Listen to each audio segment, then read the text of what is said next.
Hey, many friends from many places. It's Roxy here.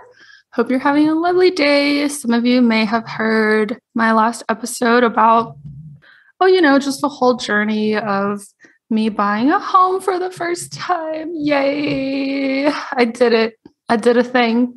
It's done. So go back and listen to that if you missed it. I get a little technical with some real estate jargon, but I also give you some hard and fast truths and my honest experience during the home buying process. And it's done now. I can't believe it's behind me, but like anyone with a home will tell you, the work never stops, right? The home improvement, there's always something to be worked on, some project, something to fix. So we are completely in the midst of that right now, and I see no end in sight. We even bought a house that was not a fixer-upper. It was essentially move-in ready, and we didn't really have to do much to move in. But now that we are in, we are doing repairs, had a dishwasher that didn't work, and the garage door didn't work. And don't even talk about vanity type of aesthetic things. Okay. We haven't even gotten that far yet. We're doing things that need to be done so it's livable. And next, we're going to work on things that improve the curb appeal, and the backyard is full of weeds. So we're not even there yet, but we'll keep everyone updated. And if you remember from the last episode, I said that I would be making a post on my Patreon, which is patreon.com/MFMP, for a episode request post where I invited everyone to share their comments about the episode and about home buying in general, if they've been through it, or if they are also a millennial first-time homeowner or a home buyer that has rented for a long time like I have, and what they thought about what I said. And also if they had additional questions and topic suggestions that I can touch on later on, because it's such a huge topic. I talked about things that I felt like were the most relevant at the time. But if you guys feel like there's something I missed or something you're curious about that you want me to talk about more, you can still go to that post and leave a comment, even if you are not a Patreon member, even if you're not a patron currently, you can still access that post. It's available for the public. But I will say, if you do choose to become a paid patron, which means you'll have a monthly donation to my platform and my projects and my creative work, then you will actually get 3 days early access to any of the posts, especially to these type of prompts like polls and episode requests that I will be letting you guys send me requests, take polls, and see what you guys want to hear. I highly recommend that if that's something you're looking for, to just be more engaged and have a community to be a part of. So go check out my Patreon right now after you listen to this, or while you're listening to it. And let me know if you have any questions about it too. All right. So this episode, I'm going to talk about all of the things, some of the things that you may not have been expecting if you are a first-time home buyer or any type of home buyer, I guess, and things that I thought to take note to let you guys know about, so you can be a little bit more prepared than I was. So I'm going to highlight on 3 things and give you a bonus at the end. All right. Okay. Sound good? So stay till the end. All right. All right. Let's get to it. Number 1, something that people don't tell you about buying a home. The previous homeowner may be completely out of it and not communicative.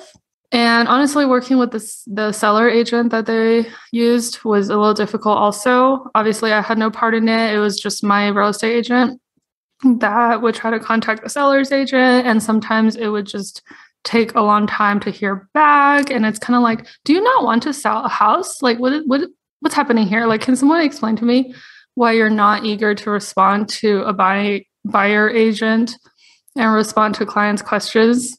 It just didn't make sense to me. Like, are you not in a hurry to sell this house?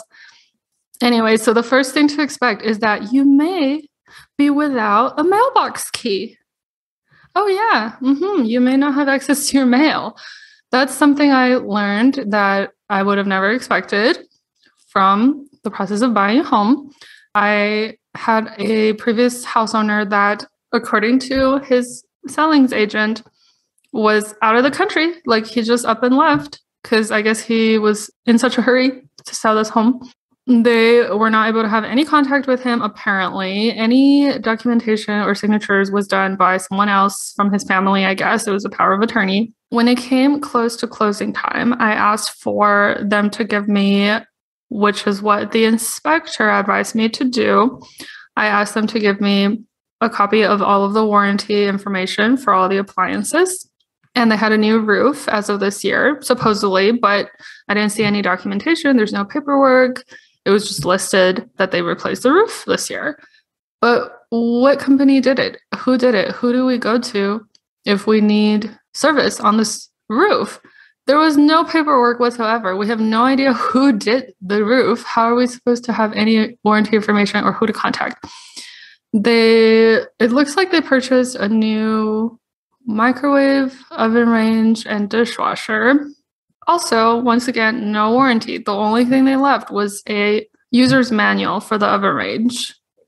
But that's only helpful to a certain degree. Where's the warranty paperwork on that? So we don't have any of that. And we did have to replace our dishwasher because even though it looked new and it smelled like it was brand new, it didn't work. We tried to get service on it 3 or 4 times. After all the tinkering around, it still does not work. So we actually had to get rid of it and buy a new dishwasher. So that might have been avoided if the owner would have just left us with the warranty information. But that's something I did not expect, that the previous house owner would be MIA. Okay, we had nothing to go off of, no one to answer our questions about the house itself. I mean, it just makes no sense to me. If I was selling the house, wouldn't I want to leave the next person with adequate information, at least of how to operate the appliances and who to call if something breaks, and any warranty information on the appliances, the water heater, the furnace, the AC unit, or the new roof. But I guess people don't think like that. I guess not everyone thinks alike. And there are people that will just up and leave without leaving any instruction. And that's not how I've been about anything. Why reinvent the wheel, right? Okay, well, apparently this person did not think that through. We were left with one key to the house, when we know for sure there was at least 2, maybe 3 people living in this house. And they left us with 1 key. Where are the other keys? I'm sure they had other copies made. Needless to say, we did change the locks on our house. So the original key that they gave us no longer works. They gave us 1 garage door control remote, but guess what? The garage door does not work. So we couldn't do anything with that remote anyway. And we had to get a person to come and fix the garage door and buy a whole new set. And it came with new remotes. So now it works. Now our garage finally works, but no thanks to the key remote for the garage they left us, because the garage door chain thing was loose and wasn't working. All right. And no mail key. And the seller's agent, when my agent asked for the mail key, just straight up said, there's no mail key. The owner is out of the country. I don't know what else to do. And I've had friends that have bought houses and they are usually left with a mail key. Something I didn't know also is that when you buy a new house, the USPS, United States Postal Office, will relock the mailbox for you. And I'm not sure if it's a mandatory thing or you have to inform them and let them know. But like one of my friends, they had a mail key that was left to them and they were able to use that for a few weeks until one day it didn't work anymore. And that means that someone from the USPS had come by and relocked the mailbox. So they had to go to the USPS and obtain a new key. That's how it worked. And I didn't know that was the thing, but I guess it makes sense that when you switch ownership of a house, then the mail keys should also change, just in case if that someone had the key before and they can still access your mail. So that was something I didn't prepare for.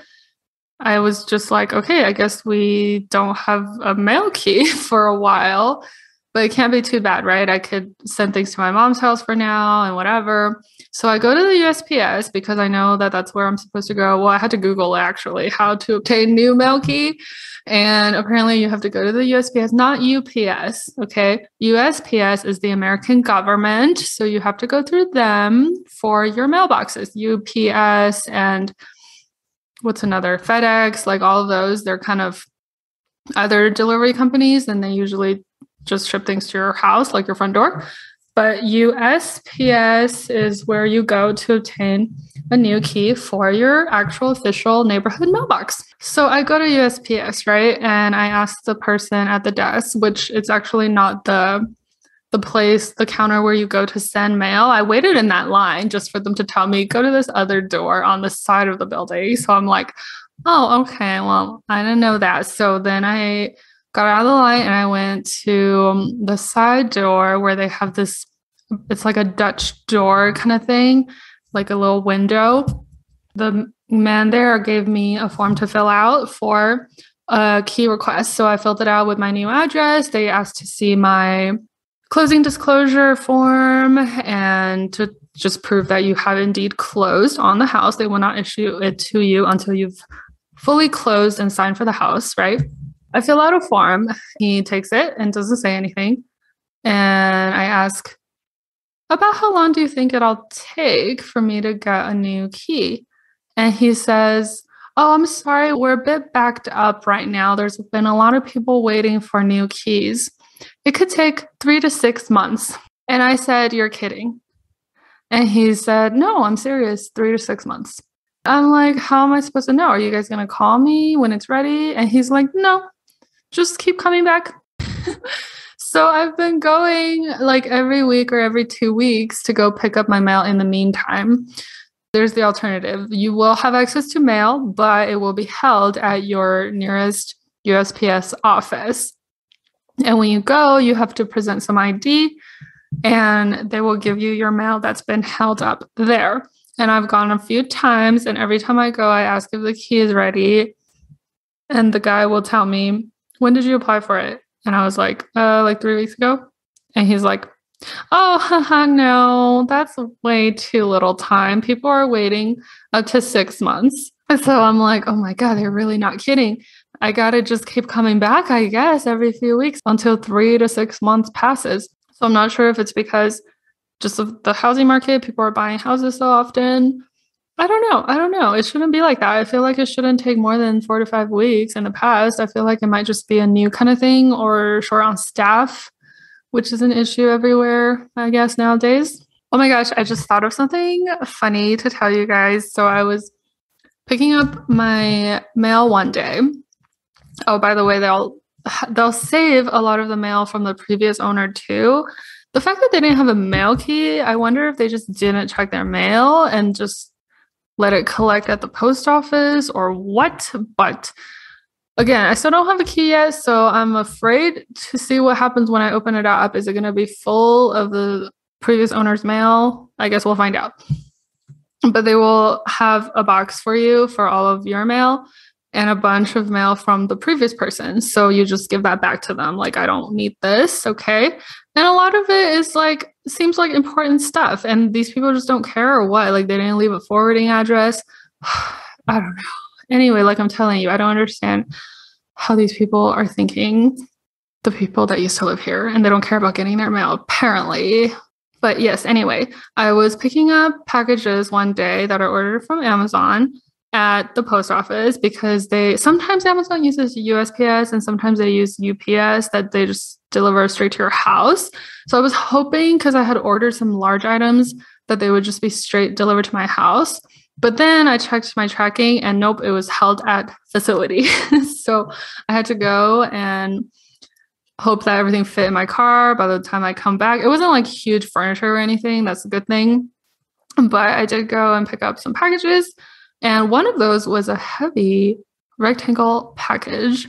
and I was lifting it into the trunk of my car, and it was a little heavy. I was kind of struggling with it, and this cute little old lady parked next to me, and she got out of her car and she was like, "Do you need help?" And I was like, "No, you're so frail. It's fine."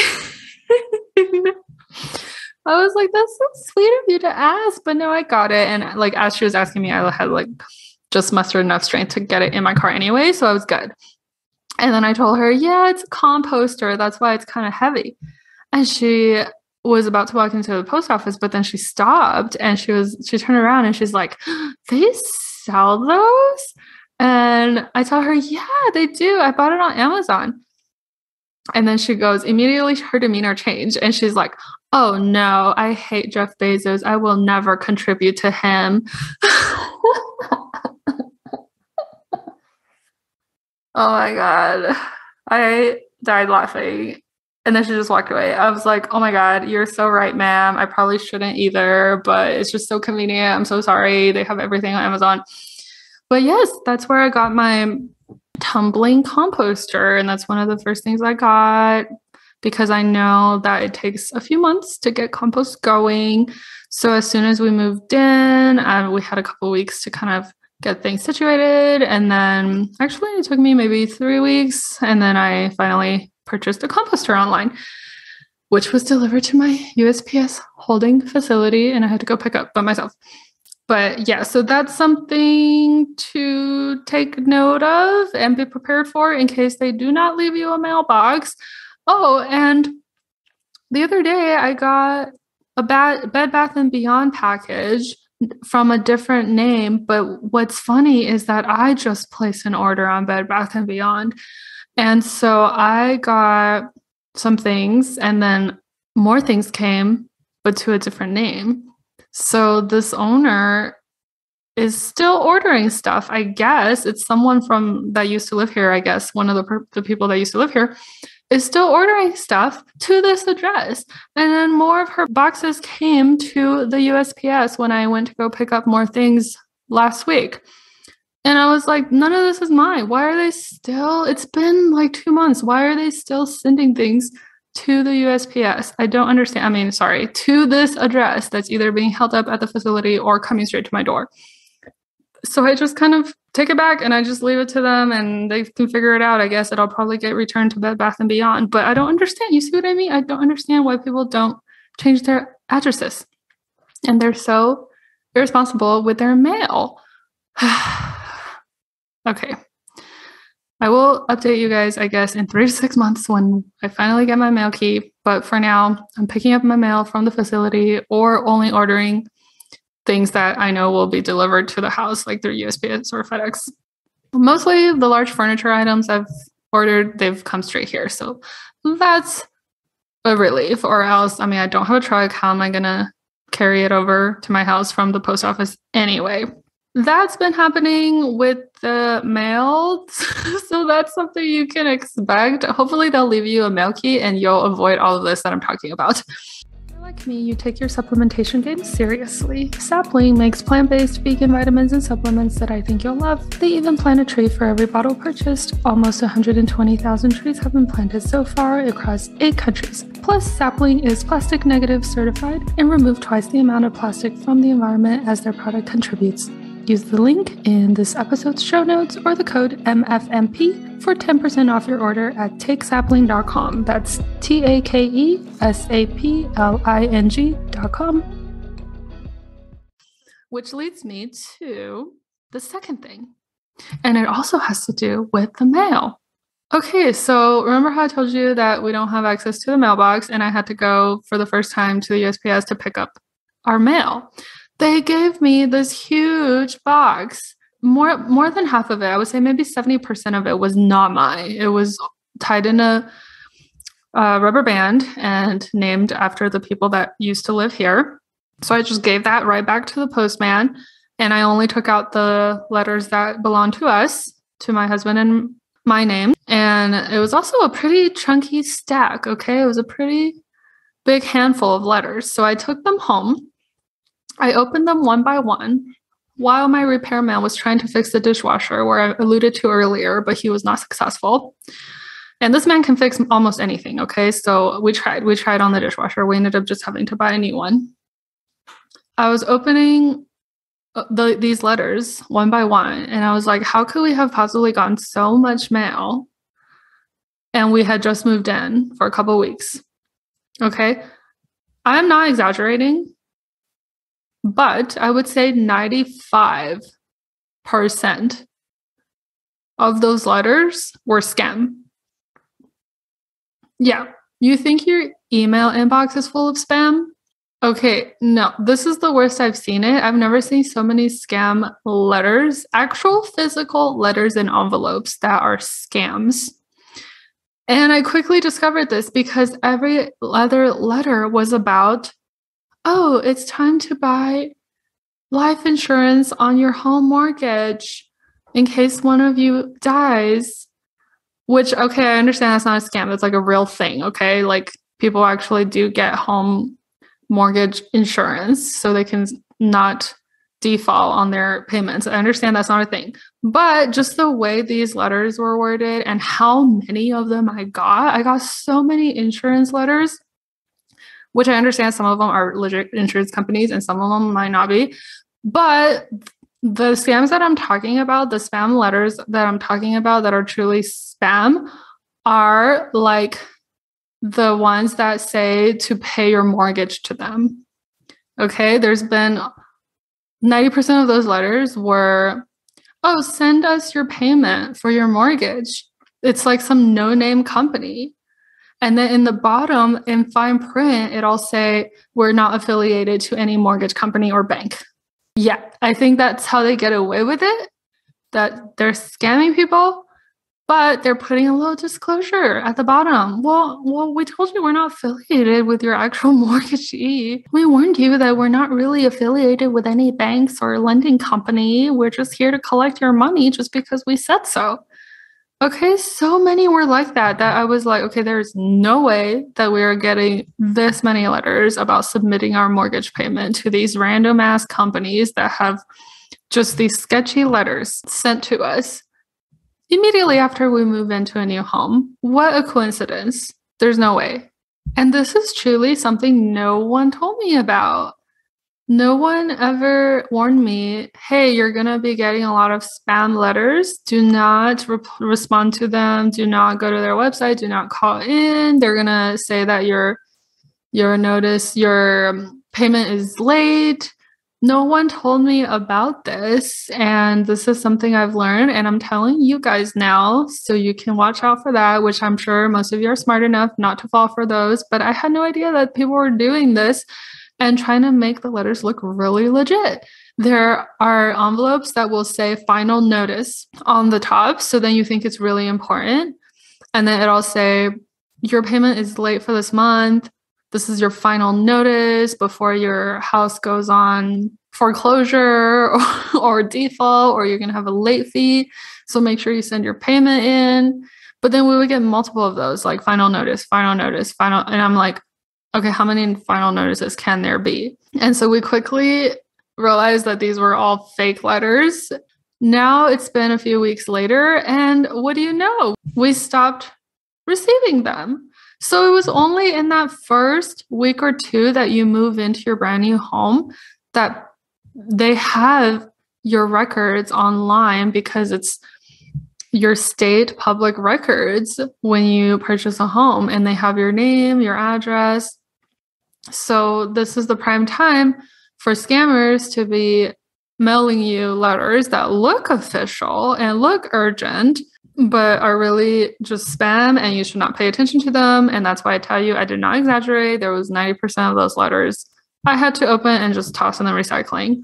So that's something to be prepared for. It was quite an annoyance, but I have to say it's gone down, the frequency of those letters. So we haven't seen any. So hopefully not more come on our second month payment notice. Now this brings me to the third thing that no one tells you about buying a home. And that is, be prepared for all the quirks of your new home. There are going to be so many quirky things that you were not privy of before. Your agent only knows so much. And the owner might not need to disclose all things. They have to, by law, disclose certain things, but not everything. So there's only so much you know before you buy the house.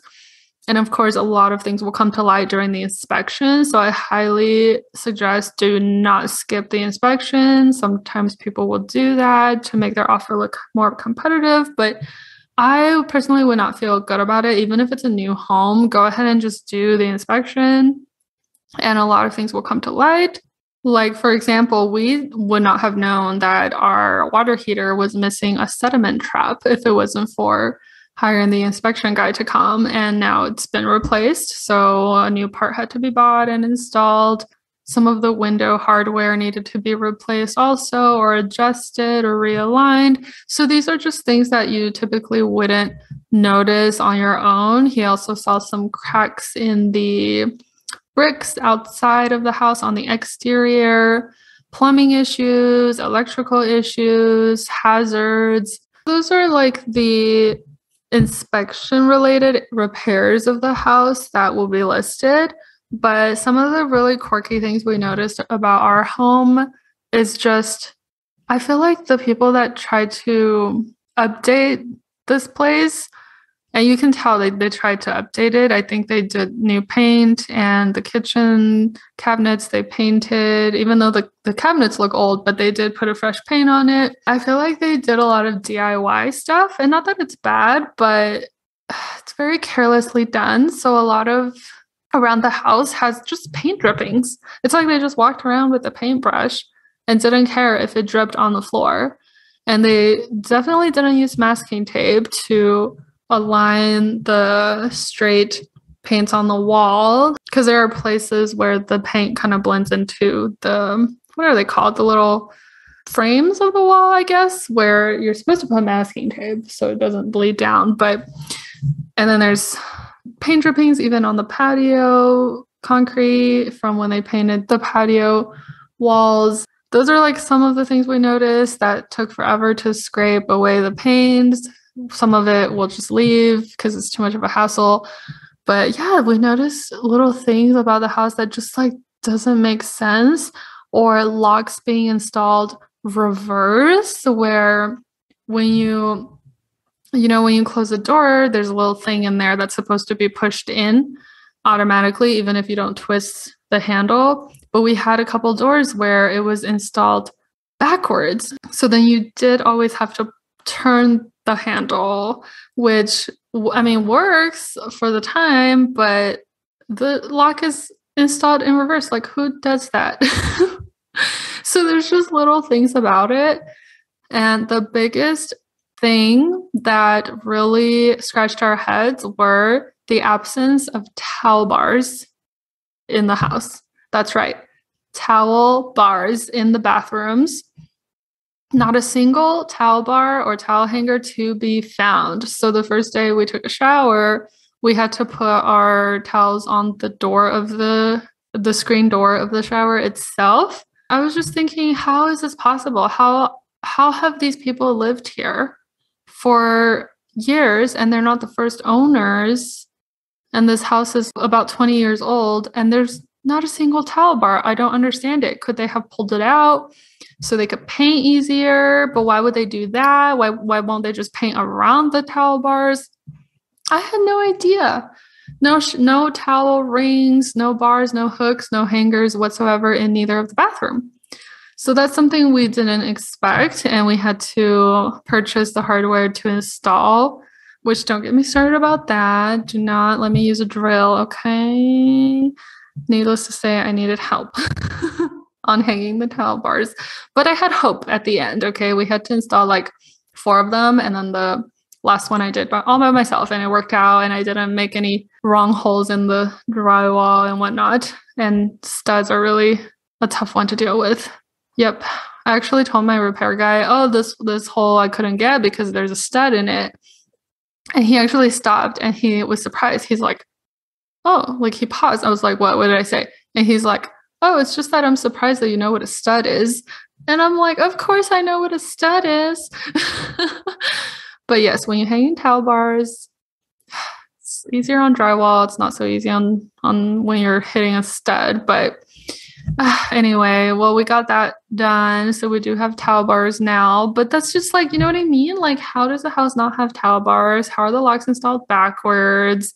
How's there paint dripping everywhere? How are things not working? Like, dishwasher don't work, garage door didn't work. And you're telling me that you guys have no keys.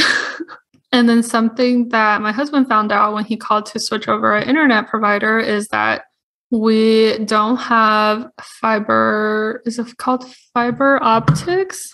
Yeah, fiber optic. We don't have that in this neighborhood yet, which this neighborhood, I mean, it's fairly new, but it's like not that new. I mean, I guess it's at least 20 years old. So I don't understand why they don't have this yet, but we've never had a problem with it in all the other apartments we've lived at. We've always had super fast internet, way more gigs than we could ever use for the two of us. So we never worried about it. If anything, we would have rather downgraded our internet service, but they always had the lowest option is already like unlimited internet or whatever, or maybe not unlimited, but a really high amount. And you couldn't really go any lower than that. But coming here, it's like the best internet option they have is still slow. So we don't have fiber optic, and apparently they are working on it, and we should have fiber at some point in the future, but I don't know how soon because the guy that came to install the modem said that they're working on it. But I don't know how long that's going to take. So that's something we also didn't expect, that our internet would be affected. It's not, I mean, honestly, it's not a rural community at all, okay? It's in the city.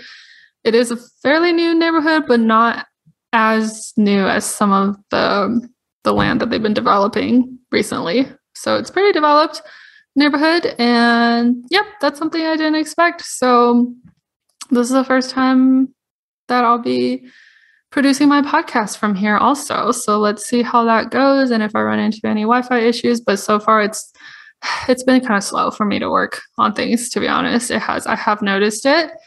So we'll see what can be done about that. But I might just have to take longer to edit podcasts. All right. Thanks for staying till the end. I promise you I will be sharing with you a bonus, something that people might not tell you about moving into a new home. And that bonus is, you may think you're buying a home, but actually you're adopting a band of feral cats. Yay! Rejoice, cat lovers all around. The first clue I had that this house was going to be visited frequently by cats is that when my mom was on FaceTime with me showing me the house, because she was the one that saw it for us when my husband and I were out of town. When they stepped outside, all the cats came over to say hi, and I saw them in the video. It was so cute. There was at least 3 of them. They were all so fluffy, and I got so excited. And now that we've moved in, for some reason, I didn't see as many as I did in the beginning. Now I only see, there are like 2 that are always frequently here every day, without a doubt. But the ones in the video, I at least saw 3 that day in the video. And I've seen some other cats as I drive down the street, but I think they maybe each have their personal favorite houses to visit. So the 2 cats that are always here, they like my house and they like the neighbor across the street because I've seen them feed the cats. So I think they go there for food and then they come here and just kind of wander in my backyard, and they love rolling in the dirt. Oh, it's so cute. Have you ever seen a fluffy cat rolling around in the dirt, getting a dust bath? This is the cutest thing. And we started putting out water for him. I didn't know what to do at the beginning because I was always like, oh, like I always heard that you don't want to attract stray cats to your yard because they'll poop everywhere and then you have to clean it up. And their pee stings and diseases and whatnot. So I've always thought that you shouldn't try to provide for them. And of course, just the feral cat population in general could help from not overpopulating them and encouraging them to breed. So I've always been a fan of like spay and neuter program initiatives where it's like the catch and release programs. They used to have some in Houston where volunteers would capture cats, take them to the shelter, get neutered, and spayed. I'm not sure if they have to pay for them or if they had programs that the city funded where they can pay for their surgeries, and then they will do a little clip of one of their ears just to kind of tag them to say, hey, this one has a cropped ear, so that means it's been neutered, so no need to catch this one again. Houston really, really needed that initiative. Let me tell you, during my dietetic internship, I've done some community surveys around some of the neighborhoods, and there was one time where this man opens his door and 20 cats run out. It was crazy. And in this neighborhood, they also had some houses that were a little bit elevated where they had kind of like a crawl space underneath, I guess because of the flooding in Houston. And I would look and there would be kittens and families of cats just chilling out under the house and walking around the front yard. Okay, God bless. God bless. They need all hands on deck for that catch and release program. If you in your current city have some time to devote to that effort, or just your own neighborhood cats, please do so. I have not observed any breeding or kittens, litters around my neighborhood yet. I think these two cats that come to me, I'm not an expert on cats, but in my not expert opinion, I think they both look like boys. So I probably don't have to worry about finding surprise litters in my yard all of a sudden one day. But it would still be good to maybe neuter them so that they don't add to the neighborhood population. But yeah, I haven't seen a lot of the other ones that we've been seeing when we come visit the house, like for the inspection and come to check on things or measure things. One time we came, and as soon as we walked out of the car, this big ginger cat comes and just starts petting George. And by petting, I mean when they walk around your legs in circles and rub up against you. So at that moment, we realized he already adopted George. Okay, we've been adopted by the stray cats here. And the two that come to our house are extremely friendly. Extremely friendly. So I wonder, okay, this was George's idea. Okay, let's see if you're thinking the same thing. He wonders if the owner of this house that we live at now had these cats and just left them. We know he went out of the country. So did he just leave the cats here to fend for themselves? Because why are the cats always hanging out by our house? And they're so friendly with us. When we park in the driveway, we come out, they always come say hi to us. They get real up and close and personal. They are not scared. And I've always seen stray cats being scared of people, and you really can't get close to them. Rarely do they ever come up to you. These act like dogs. They're actually happy to see us. They come over when we call them. They follow us everywhere. If I walk to the backyard, they follow me. If I walk to the front yard, they follow me. They try to come in the house. Sometimes we leave the garage door open, and then we'll hear, we hear them meowing in the garage. It's so cute. And they just come in like nobody's business, like they own the house. And the biggest clue that gave it away is the cat door that is installed in our garage door. Who has cat door unless they're allowing these cats to be coming in and out of their home? Maybe they were kind and they let the strays in, but maybe they were theirs to begin with and they just left them here. I don't know. I really don't know. I have not gone around and knocked on the neighbors' doors to ask them, hey, is this your cat? Whose cat is this? Did the people that live here own these cats? I'm just going to assume that they're very friendly neighborhood stray cats, but my husband is convinced that the people that used to live here care for them, and it was their cats, and they left, and that's why they're always hanging around here, because they still think that they can come in the house. But I have really bad allergies. I have cat allergies. So it's not smart. It's not wise to let them in the house, unfortunately. Anyway, I always thought it was bad to feed them and encourage the overpopulation of feral cat communities. So I've been reluctant on doing that and perhaps introducing a lot more of the feral cats around here to make this a frequent stop in their day-to-day. But the two that come by now, we're very happy with. We really like them. They're so sweet. And I have been putting water out for them, as one of my cat owning friends advised to me. She's like, well, you can't hurt with some water. I mean, you can at least give them water. That's not going to do any harm. So I have been leaving water out for them, and they really appreciate it. It's funny because one of the cats, the ginger cat, he really likes George, and George was coming out to refill the water bottle for them. Well, not the bottle, the water container for them. And he would try to not climb on him, but he would be like, you know, a dog, when you're feeding a dog and they get all excited and they stand on 2 feet. Well, this cat would do the same thing. It's so sweet. So I know they're really appreciating that.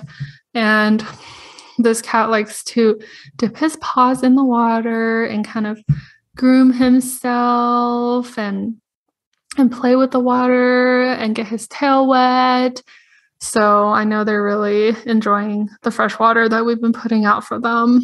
And it's the desert, so it will get hot in the summer, which will help them from becoming dehydrated. So there you go. That's another thing we didn't expect, that we've been fully adopted by the neighborhood cats.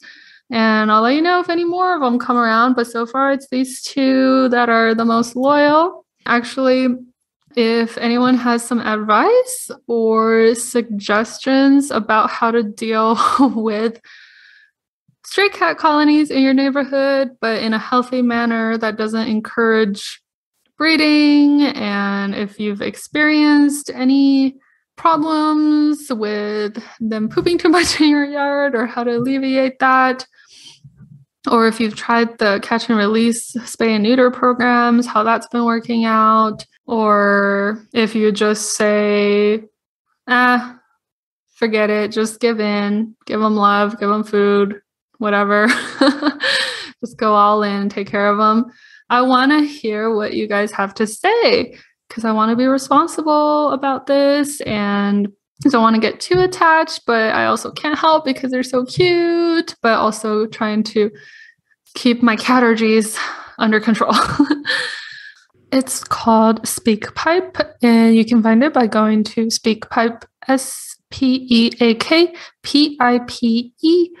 speakpipe.com/MFMP. There you go. So speakpipe.com/MFMP. I'll put a link to the show notes below as well, so you know where to find it. Don't be shy. Send me any voice message that you'd like.